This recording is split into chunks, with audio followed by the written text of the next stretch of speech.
If I drive for you, you give me a time and a place. I give you a 5-minute window. Anything happens in that 5 minutes, and I'm yours, no matter what. I don't sit in while you're running it down. I don't carry a gun. I drive. The story of Drive has an almost biblical simplicity to it.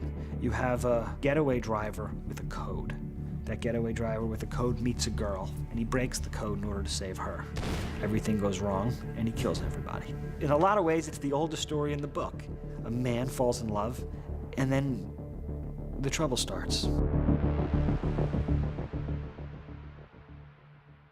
You tell me where we start, where we're going afterwards. I give you 5 minutes when we get there. You look like you're hard to work with. Not if we understand each other. What's to understand? Sir, before I put you on camera, you should just sign this contract. It just basically releases liability to the company in case you die, get maimed, or seriously injured. He's a stunt driver, so he's skilled at driving, perhaps uniquely skilled. He also applies those skills to a getaway driver for petty crimes. He has very strict rules about what he will and won't do. He says very little. You all right? And yet there's always something going on inside that you're always interested as to what that might be. You got something fucking belongs to me? Seems that way. You expect me to buy my own shit back from you? He's got this mystery to him. He doesn't give himself away very often or very willingly.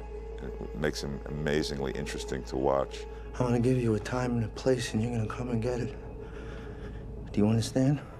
The thing I like best about the character of Driver was that he was very good at one thing and made no apologies for it. He was a man with a code, and the book was about the difference between legal and illegal and right and wrong. And this was a character who was only concerned really with right and wrong. So the idea of that very masculine code felt like something that hadn't been explored in movies in a long time.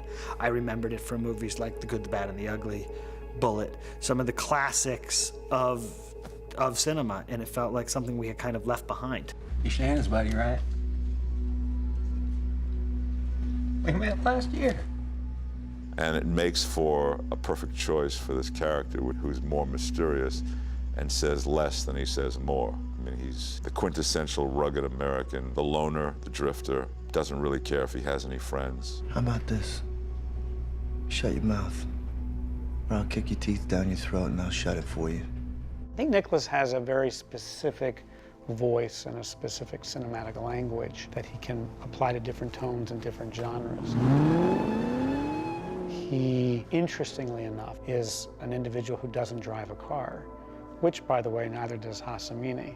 And I thought there was some cosmic irony in the fact the director and writer both don't drive, and yet they've devoted themselves to telling a story about a driver.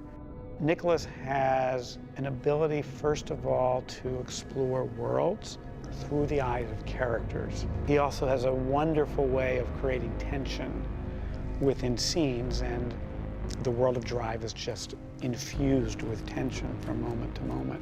I felt that that sensibility was exactly what I was looking for. Nicholas Winding Refn wasn't just a good choice for this movie, he was the only choice. Nicholas has a visceral, muscular quality to his filmmaking and understanding of myth that really lent itself perfectly to this. While he's a very visual filmmaker, he comes completely from a place of character. And he got underneath every character in the screenplay and questioned every move. And he wanted to know if it made sense, and he wanted to know if it made emotional sense.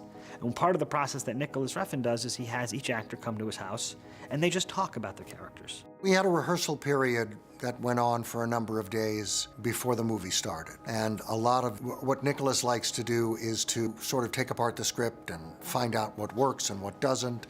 And he likes to set it in a rehearsal period. So when you get there, you know, you're not just like, what am I gonna say today? My hands are a little dirty. So am I.